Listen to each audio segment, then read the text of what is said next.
Amit Shah ji, I challenge you to have a debate on the 3 press conferences. आपकी मुंसफी से संसद नहीं चलेगी। मेरे यहाँ बोलने का क्रम मैं तय करूंगा। इस तरह से नहीं चलेगी संसद। उनको धैर्य रखना चाहिए मेरा जवाब सुनने का। इनकी एक एक बात का जवाब मैं दूंगा, मगर मेरे भाषण का क्रम वो तय नहीं कर सकते, मैं करूंगा क्योंकि मैं बोल रहा हूं मन। सर, ये आपने अगर अमित शाह जी का रिस्पॉन्स देखा तो ये कंप्लीटली डिफेंसिव रिस्पॉन्स है। सुनो ना, दो बड़े बोलते हैं तब बीच में नहीं बोलते। ये घबराया हुआ रिस्पॉन्स है, ये डरा हुआ रिस्पॉन्स है। अब सुनिए पूरी बात, प्लीज प्लीज मानिए। नो, सच्चा रिस्पॉन्स नहीं है। आपके चेहरे पर चिंता की लकीरें मैं देख रहा हूं कि मैं क्या बोलूंगा। मैं उनके उकसावे में नहीं आऊंगा, मैं मेरे विषय पर बोलूंगा। हम भी विपक्ष में बैठे हैं, हम चुनाव जितने जीते हैं इससे ज्यादा हारे हैं। हम लोगों का तो एक प्रकार से पौना जिंदगी ही विपक्ष में ही चला गया, चाहे राज्य हो या केंद्र हो। कई चुनाव हमारे, हमने चुनाव आयुक्त और चुनाव आयोग पर कभी आरोप नहीं लगाया। इन्होंने कहा कि वोट चोरी से जीते हैं, वोट चोरी से नहीं जीते हैं। आपने सर्जिकल स्ट्राइक का विरोध किया इसलिए हम जीते, आपने एयर स्ट्राइक का विरोध किया इसलिए जीते, आपने 370 हटाने का विरोध किया इसलिए जीते हैं, आपने राम मंदिर बनाने का विरोध किया इसलिए जीते हैं, आपने घुसपैठियों को हटाने का विरोध किया इसलिए जीते हैं, आपने सीएए का विरोध किया इसलिए हम जीते हैं, आपने ट्रिपल तलाक हटाने का विरोध किया इसलिए जीते हैं, और आप 1 नेशन 1 इलेक्शन का विरोध कर रहे हो इसलिए हम फिर से जीते हैं। दादा, आप बीमार हो मैं समझ रहा हूं, मगर बीमार ज्यादा हो तो घर पे रहा करो, यहां सदन का माहौल मत बिगाड़िए। क्या कोई भी देश का लोकतंत्र सुरक्षित रह सकता है जब देश का प्रधानमंत्री और राज्य का मुख्यमंत्री कौन हो वो घुसपैठिए तय करेंगे? तो मोदी जी को भी सब लोगों ने प्रधानमंत्री बनाया है भाई, आपकी कृपा से नहीं बने हैं। क्या इस देश में कोई कानून बना है कि आरएसएस की विचारधारा वाले हैं उनको कोई महत्वपूर्ण? अरे इस देश का प्रधानमंत्री आरएसएस की विचारधारा वाला है, इस देश का गृह मंत्री आरएसएस की विचारधारा वाला है, और जनादेश से बनकर आए, आपकी कृपा से बनकर नहीं आए। देश के लिए मरना ही आरएसएस की विचारधारा, देश को समृद्धि के परम शिखर पर ले जाना ही आरएसएस की विचारधारा है, देश की संस्कृति का झंडा बुलंद करना ही आरएसएस की विचारधारा। Let us have a debate on my press conference. Let us go. Let us have very good idea. Let us have a debate on my press conference. अरे सुनो ना, क्यों जल्दबाजी करते हो मानिकम? हरियाणा में दोनों चुनाव में वोट कैसे दे रहे हैं? प्लीज ये भी जवाब दे दीजिए। मान्यवर, वोट चोरी का कोहराम बचा है। जो 3 प्रेस कॉन्फ्रेंस में, एक सादा प्रेस कॉन्फ्रेंस, एक एटम बम वाला प्रेस कॉन्फ्रेंस, एक परमाणु बम वाला, ये तीनों में क्या हुआ इसके सारे जवाब मेरे पास है। वोट चोरी कह रहे हो मान्यवर, वोट चोरी किसको कहते हैं वो मैं बताना चाहता हूं, और हमारे यहाँ कुछ परिवार ऐसे हैं जो पुश्ते नहीं वोट चोरी करते। राहुल गांधी जी ने 5 नवंबर 2025 को एक प्रेस कॉन्फ्रेंस में परमाणु बम फोड़ा। अब वो परमाणु बम के अंदर उन्होंने कहा कि हरियाणा में एक ही घर में 501 वोट पड़ गए। चुनाव आयोग ने इतनी स्पष्टता करी कि हाउस नंबर 265 कोई छोटा मकान नहीं है, बस रहे, मगर वहां हर परिवार के घर का नंबर नहीं दिया गया है, इसलिए सब जगह हाउस नंबर 501 दिया गया। और एक परिवार की तो 3 पीढ़ियां साथ में रह सकती है। और पुराने नंबर से ही जब हरियाणा में कांग्रेस की सरकार चुनी गई तब से ये नंबर इसी तरह से चल रहा है। ये ना कोई फर्जी घर है ना फर्जी वोटर है। हरियाणा की जहां इन्होंने बात की, इन्होंने एक उदाहरण लिया, वहां पर अनेक उदाहरण हैं। वो भी आपने दिया था ना, 19 वो भी आपने दिया था, इसलिए वो भी 19 लाख वहां पे फेक लोग वो उदाहरण आपने दिया था इसलिए उसका जवाब दिया। और ये भी हमें बता दीजिए, हिंदुस्तान के इतिहास में पहली बार डिसीजन लिया गया कि इलेक्शन कमिश्नर्स को फुल फुल इम्यूनिटी दी जाएगी। इसके पीछे जो थिंकिंग थी वो हमें सबसे पहले बताइए। मैं जवाब दूंगा इम्यूनिटी का, मगर ये इम्यूनिटी जो श्रीमती गांधी ने दी थी इसके लिए आपका क्या कहना है? परंतु हमने तो चलो मानो चुनाव आयोग को इम्यूनिटी दी, श्रीमती गांधी ने तो अपने आप को इम्यूनिटी दी थी। और मान्यवर ये तो इतिहास है, कौन जुटला सकता है? इनको कोई पढ़ाता नहीं है इतिहास, ये तो इतिहास है, सर्वोच्च अदालत और संसद के रिकॉर्ड में रखा हुआ इतिहास है। इसके खिलाफ लल्लन सिंह जैसे कितने लोग पूरा जीवन लड़े बिहार में, इमरजेंसी के खिलाफ जेल में गए। पूरा उनका 55 साल प्रधानमंत्री जी ने ही चुनाव आयोग को नियुक्त किया, तब तक कोई सवाल नहीं था। और नरेंद्र मोदी करते हैं तो उन पर सवाल उठाते हैं। कांग्रेस पार्टी ने ही ये परंपरा बनाई थी, कानून भी कांग्रेस पार्टी ने बनाया था।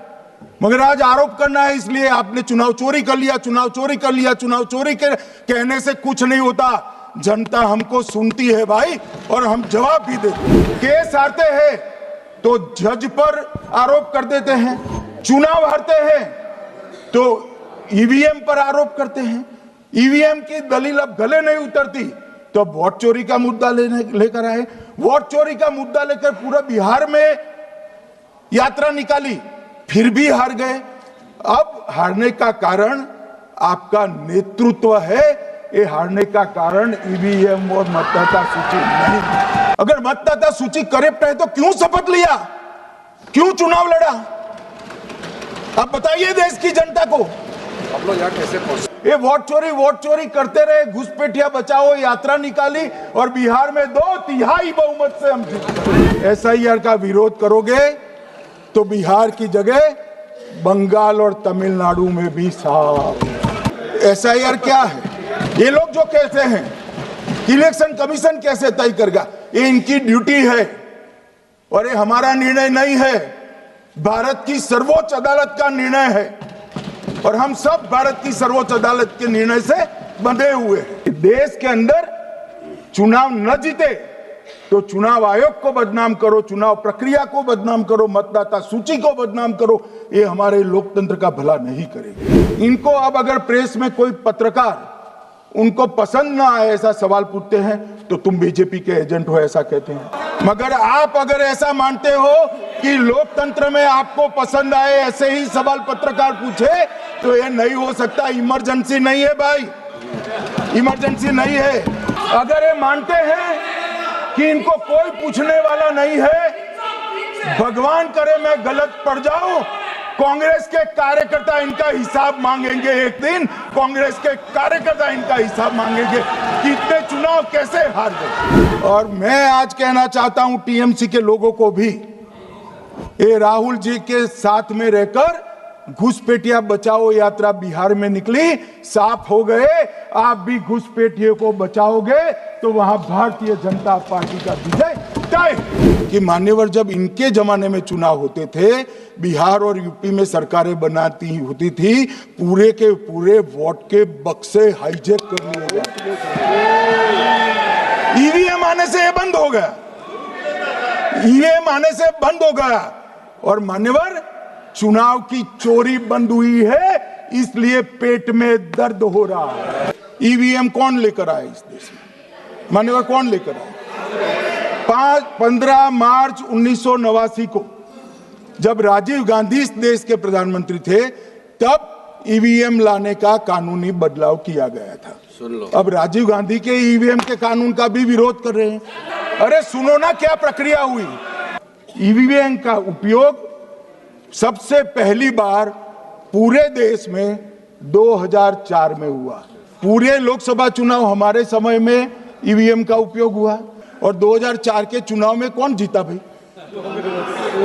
वो जीत गए। उस वक्त ईवीएम की चर्चा बंद। 2009 का चुनाव हुआ, पूरा ईवीएम से हुआ। ये जीत गए, चुप्पी साध ली। 2014 में सब हम जीते तो कौ कौ कौ कौ कौ कौ कौ कौ कौ कौ चालू कर दी। ये क्या है? जब कानून आप लाए, मशीन आपने इंट्रोड्यूस किया, चुनाव आप पहला जीते मशीन से, दूसरा चुनाव जीते, मौत से 10 साल राज किया और हार गए तो फिर रोते हैं। वाद मतलब डिस्प्यूट पहुंचा है दिल्ली की सिविल अदालत में। उसमें डिस्प्यूट ये है कि सोनिया गांधी जी इस देश की नागरिक बनने से पहले मतदाता बने।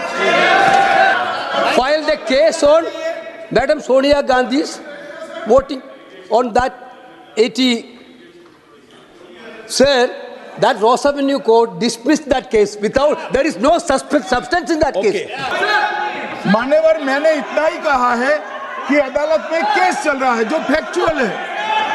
अब जवाब तो उनको अदालत में देना है, सोनिया जी ने, यहाँ क्यों दे रहे हैं? I am challenging Home Minister. Okay. Sonia Gandhi not even voted that election. Can you prove it? Can you prove it? मैं बताता हूँ। Misleading statement. A Home Minister doing. अब मुझे सुनिए तो, अब आपने एक मुद्दा खड़ा किया, मुझे जवाब तो देने दीजिए।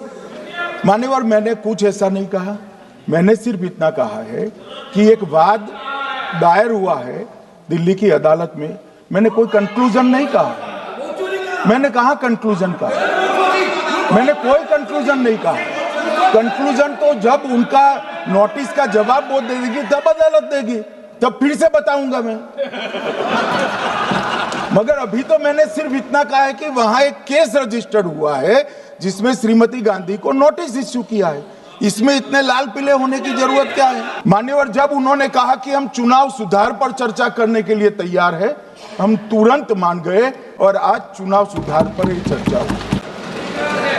अरे सुनिए ना भाई, मेरा आपसे विनम्र निवेदन है, मैं आधी रात तक बैठने के लिए तैयार हूं, मुझे कोई आपत्ति नहीं। मेरा भाषण समाप्त हो जाए और मान्यवर, एक नई फैशन हो गई है, इतिहास बताते हैं तो नाराज हो जाते हैं कि आप इतिहास मत बताइए। अरे भला कोई भी प्रक्रिया, कोई भी देश, कोई भी समाज इतिहास को छोड़कर कैसे आगे बढ़ सकता है? चर्चा इन्होंने जिस तरह से शुरू करी है, जवाब तो मुझे देना पड़ेगा।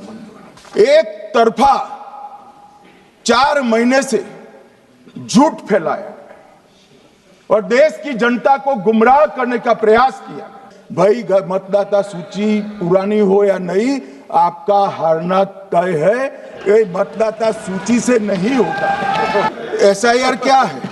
मतदाता सूची का सुधार करने की प्रक्रिया है और वो कर रहे हैं तो भी विरोध कर रहे हैं। एसआईआर क्या है? मानो कि जिनकी मृत्यु हो गई उनके नाम कट जाए, जो 18 साल से बड़े हो गए उनके नाम जोड़ जाए, और जो विदेशी नागरिक है उनको चुन चुन कर डिलीट किया जाए। एसआईआर पर ही चर्चा करी। और ये कह रहे हैं कि चुनाव आयोग क्यों ये कर रहा है? भाई, इसका दायित्व है इसलिए कर रहे हैं।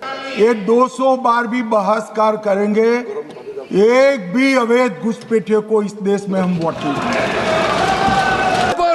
संसद के समय लोगों को भ्रम फैला करके क्यों समय बर्बाद किया? ये दिखा रहे, हमको मालूम था ये भागने वाला। आप बॉर्डर नहीं बनाने देते, फेंसिंग नहीं करने दोगे, घुसपैठ नहीं होगी, फिर भी चलो। मैं पूछना चाहता हूं कि घुसपैठ होकर सबसे पहले घुसपैठिया कहां था? पटवारी को मालूम नहीं पड़ता? गांव के थाने वाले को मालूम नहीं पड़ता? इसकी मतदाता सूची में नाम डालने के लिए आधार कार्ड कहां बनता है? वहीं बनता है। उसका राशन कार्ड कहां बनता है? बंगाल में बनता है। और मतदाता सूची में कौन सी मतदाता सूची में ऐड होता है? तो बंगाल में होते। आपकी कोई जिम्मेदारी नहीं है। एसआईआर का विरोध करोगे तो बिहार की जगह बंगाल और तमिलनाडु में भी साफ